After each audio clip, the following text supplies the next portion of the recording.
క్షేమాన్ని ఆకాంక్షించే వ్యూహం నాది. కానీ జగన్ ఏమో ఒకవైపు ఎవరు ప్రశ్నించరు, వాళ్ళ సమూహం. నా సమూహం నన్ను ఎందుకు ప్రశ్నిస్తున్నారు? మీరెందుకు ప్రశ్నిస్తున్నారు? జగన్ మర్డర్లు చేసిన, వారి అనుయాయులు మానభంగాలు చేసిన, దోపిడీలు చేసిన, దారుణాలు చేసిన అందరూ జగన్ వెనకేసుకొస్తారు. నేను నా డబ్బులు తిన్నానా? వేలాది కోట్లు సంపాదించానా? పదవులు అనుభవించానా? ఏం అనుభవించాను నేను 10 సంవత్సరాల నుంచి? అవమానాలు, తిట్లు తప్ప ఏం తిన్నాను నేను? ఏం సంపాదించుకున్నాను? కష్టపడి డబ్బులు సంపాదించుకొని పార్టీలకే కదా పెట్టింది నేను. నన్ను ప్రశ్నిస్తారు మీరు నిజంగా మటుకు నా మద్దతుదారులు అయితే నన్ను ప్రశ్నించకండి. నా వెంట నిలబడి నాతో పాటు నడవండి, మా జన సైనికుల్లాగా, మా వీర మహిళల్లాగా. ప్రశ్నించకండి నన్ను. ఎవరికుంది ఓపిక? ఈ దేశం కోసం, సగటు మనిషి కోసం కన్నీళ్లు కార్చే శక్తి ఉందా ఎవరికన్నా? ఎక్కడో విదేశాల్లో కూర్చొని, టీవీల్లో కూర్చొని నన్ను ప్రశ్నించడం కాదు, నాతో నిలబడటం నేర్చుకోండి అందరూ, నన్ను ప్రశ్నించే వాళ్ళంతా. మీరు వెనక నా మద్దతుదారులు అయితే నా వెంట నడవండి, నిలబడండి. నాతో నడిచేవాడే నా వాళ్ళు.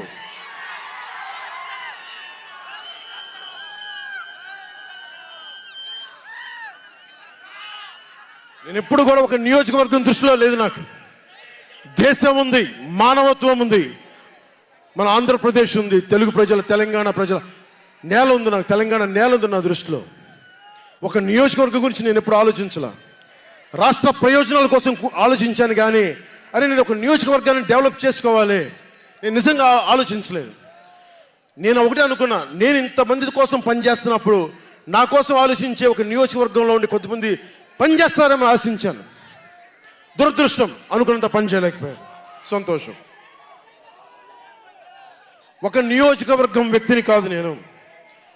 ఓడినప్పుడు మీతోనే ఉంటాను, గెలిచినప్పుడు మీతోనే ఉంటాను. నేను ఎక్కడి నుంచి పోటీ చేసినా సరే. పవన్ కళ్యాణ్తో స్నేహం అంటే, పవన్ కళ్యాణ్తో స్నేహం అంటే చచ్చేదాకా. పవన్ కళ్యాణ్తో శత్రుత్వం అంటే అవతల వాడు చచ్చేదాకా. ఇద్దరు కలిస్తే చూడలేడు, నలుగురు నవ్వుకుంటే చూడలేడు, 10 మంది పచ్చగా ఉంటే భరించలేడు. ఏమంటారు అలాంటి వాడిని? చెల్లిని గోడకు పెట్టి కొట్టేవాడిని ఏమంటారు? తల్లిని చెల్లిని దూరం పెట్టేవాడిని ఏమంటారు? ప్రజల్ని కష్టాలు పెట్టేవాడిని ఏమంటారు? ఓ దాష్టీకుడు, ఒక సైకో అంటాం. జగన్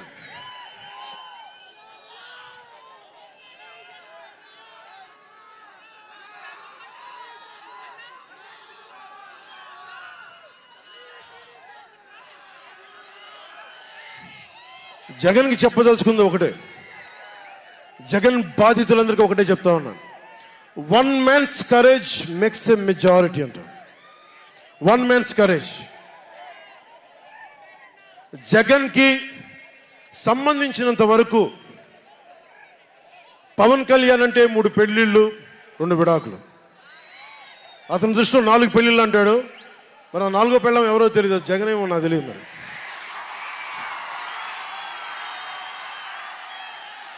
నాకు ఇదే విసుగొస్తుంది. జగన్ లేని 4వ పెళ్ళవుటే నువ్వేరా.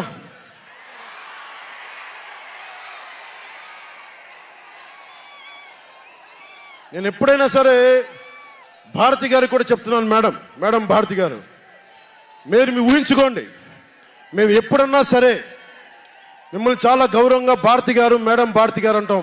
మీ ఆయన ఇంత నీచంగా ప్రవర్తించినా కానీ, చంద్రబాబు గారి సతీమణి కానీ, నియోజకవర్గంలో ప్రతి ఒక్కరిని ఇబ్బంది చేసినా కానీ, నా ఇంటి సతీమణి నన్నా కానీ పెళ్ళాలను సంబోధిస్తాడు. ఆ మాట మిమ్మల్ని అంటే ఎలా ఉంటుంది? భారతి గారు ఆలోచించండి ఒకసారి. నాకు తెలుగు వచ్చు, నేను పెద్ద ఇంగ్లీష్ మీడియం చదువుకున్న వ్యక్తిని కాదు, నాకు చాలా భాష వచ్చు, కానీ సంస్కారంగా ఉండదని మాట్లాడినంతే. జగన్, నీకు సంబంధించినంత వరకు నేను 3 పెళ్లిళ్ళు 2 విడాకులు. పవన్ కళ్యాణ్ అంటే జగన్ చెప్తున్నా విను, పవన్ కళ్యాణ్ అంటే ఆంధ్రప్రదేశ్ ప్రజల భవిష్యత్తు. పవన్ కళ్యాణ్ అంటే ఈ దేశపు యువత కాలంలో పవన్ కళ్యాణ్ అంటే కన్నీళ్లు తుడిచే చెయ్య. పవన్ కళ్యాణ్ అంటే అర్ధరాత్రి పరిగెత్తుకుంటా వచ్చి ప్రాణాపాయంలో ఉన్న 108 అంబులెన్స్. పవన్ కళ్యాణ్ అంటే ఆడబిడ్డలకి రక్షణగా ఉండి చేతికి కట్టే రాఖీ. పవన్ కళ్యాణ్ అంటే పెద్దోళ్ల భుజం మీద ఉన్న కండువ, గర్వంతో ఎగిరే జాతీయ జెండా పవన్ కళ్యాణ్ అంటే. పవన్ కళ్యాణ్ అంటే నిన్ను నట్టేటను ముంచే తుఫాన్, గుర్తుపెట్టుకో.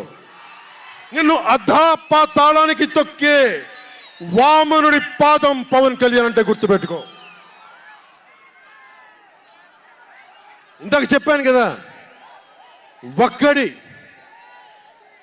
One man's courage makes a majority అని. ఒక అర్ధరాత్రి కికారణ్యంలో అడవులు, సింహాలు, పులులు, తోడేళ్లు, గుంటనక్కలు తిరిగే చోట ఒక్కడు వెలిగించిన కాగడ అడవిని జయిస్తుంది. ఒక్కడు వెలిగించే కాగడ అడవిని జయిస్తుంది. ఒక్కడి ధైర్యం, ఒక్కడి సాహసం, ఒక్కడి ప్రతిఘటన కొన్ని కోట్ల మందికి తిరగబడే ధైర్యాన్ని, బలాన్ని ఇస్తుంది. మహాత్మా గాంధీ, అల్లూరి, నేతాజీ, బాబాసాహెబ్ అంబేద్కర్ ఇలాంటి మహానుభావులు ఎందరో స్ఫూర్తిని తీసుకొని వారి అడుగు జాడల్లో నేను ఒక్కడినే 2014లో ఒక గొంతుకెత్తాను, ఒక్క అడుగు ముందుకేశాను, ఒక్క ప్రతిఘటన చేశాను, ఒక్క యుద్ధం మొదలుపెట్టాను. అది 2024కి. అక్కడ దూరంగా ఉన్న వాటి మీద ఎక్కి ఉన్న జన సైనికులు, విదేశాల్లో కూర్చున్న తెలుగు ప్రజలు, ఎక్కడో టీవీల్లో వీక్షిస్తున్న మహిళలు, పెద్దలు, పిన్నలు, ఉద్యోగం మరి ఆపేసి, పని పక్కన ఆపేసి టీవీలో కూర్చొని చూస్తున్న ఈ ఉపన్యాసాన్ని చూస్తున్న ఒక సగటు యువకుడు, భవిష్యత్తు ఎలా ఉంటుందని చెప్పి బాధపడే సగటు తల్లి, స్టేజ్ మీద కూర్చున్న, అలాగే టీవీల్లో గ్లోబల్గా మొత్తం చూస్తున్న ప్రతి ఒక్కరూ, అలాగే ఈ వేదిక పైన, స్టేజ్ పైన కూర్చున్న ఒక క్లేమోర్ మైన్ ఆయన వస్తున్న జీపుని అలిపిరిలో ఎగిసి 16 అడుగులు ఎత్తున కొడితే కింద పడి మరి చొక్కా దులుపుకొని పదండి రాజకీయం చేద్దామని చెప్పి 4 దశాబ్దాల నుంచి రాజకీయం చేస్తున్న ఒక రాజకీయ దురంధరుడు చొక్కా దులుపుకొని మరి పదండి చూద్దాం ఎవడొస్తాడని. అలాంటి రాజకీయ దురంధరుడు, రండి రాజకీయాలు చేద్దాం అని అలాంటి వారితోటి ఆయన్ని నమ్ముకున్న ప్రతిష్టాత్మకమైన తెలుగుదేశం పార్టీ, ఆయన వెనక నడుస్తున్న తెలుగు తమ్ముళ్ళు, తెలుగు మహిళలు, నన్ను నమ్మి నిలిచిన నా జన సైనికులు, నన్ను నమ్మి నా వెంట ఉన్న వీర మహిళలు, నా వెన్నంటే ఉండే నా జనసేన నాయకులు, కత్తి దూసి కథన రంగంలో దూకడానికి సిద్ధంగా ఉండే మన యువత, వీళ్ళందరూ కూడా ఈ రోజున మనం వచ్చింది, మీరందరూ కూడా గత 5 సంవత్సరాలుగా మీ స్థానాల్లో వేదిక పైన కూర్చున్న పెద్దలు కానీ, ఇటు సైడ్ కూర్చున్న నాయకులు కానీ, మీరు కానీ, టీవీలో వీక్షిస్తున్న ప్రతి ఒక్కరూ మీదైన యుద్ధాలు, మినీ యుద్ధాలు వైసీపీ దుష్ట పాలన మీద చేస్తూనే ఉన్నారు.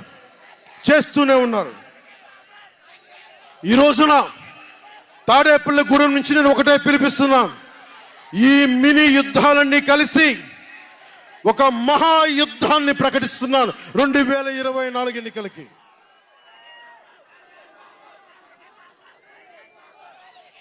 ఒక మహాయుద్ధానికి శంఖారావం పలుకుతున్నాను.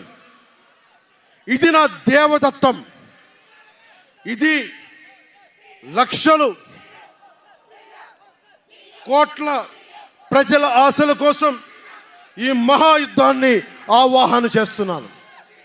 రాష్ట్ర ప్రయోజనాల కోసం ఒక దాస్తికుడితో పోరాటం చేయడానికి ఒక మహాయుద్ధాన్ని ఆవాహన చేస్తున్నాను. ఈ రోజున నేను శంఖారావం పూరిస్తున్నాను. ఈ రోజున ఈ విధ్వంసకర పాలనని ఆపుదాం. వైసీపీ విధ్వంసకర పాలనని ఆపుదాం. ముందుకెళ్దాం. ముందుకు తీసుకెళ్దాం. వైసీపీ గడిల్ని బద్దలు కొడదాం. మీకు బంగారు భవిష్యత్తుని తెచ్చే బాధ్యత, శాంతి సుస్థిరత ఇచ్చే బాధ్యత తెలుగుదేశం పార్టీ జనసేన తీసుకుంటుంది. తెలుగుదేశం పార్టీ వర్ధిల్లాలని కోరుకుంటూ, తెలుగుదేశం విజయం సాధించాలని కోరుకుంటూ, జనసేన వర్ధిల్లాలని కోరుకుంటూ, జనసేన విజయం సాధించాలని కోరుకుంటూ, ప్రధానమంత్రి నరేంద్ర మోదీ గారు మరొక్క మారు ప్రధానమంత్రిగా రావాలని కోరుకుంటూ, భారతీయ జనతా పార్టీ వర్ధిల్లాలని కోరుకుంటూ మేము ముందుకెళ్తున్నాం. మీరందరూ మాతో పాటు కలిసి నడవండి. మీ భవిష్యత్తు కోసం నేను అండగా ఉంటాను. పొత్తు గెలవాలి, జగన్ పోవాలి. జనసేన టీడీపీ పొత్తు గెలవాలి, జగన్ పోవాలి. వైసీపీ నేలమట్టం అవ్వాలి.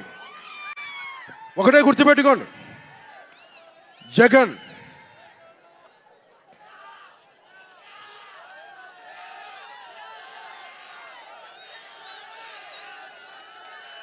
ఏం చెప్తాం? హలో ఏపీ చెప్తామా? Hello AP, hello AP, hello AP.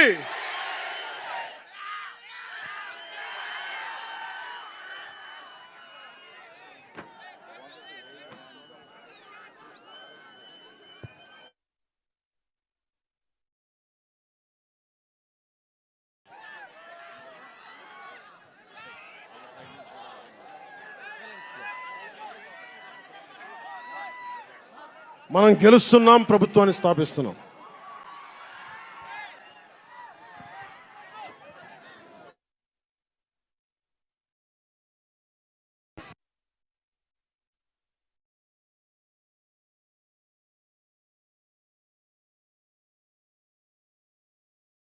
ఇదే మన నినాదం, మన ఎలక్షన్ల నినాదం ఇదే.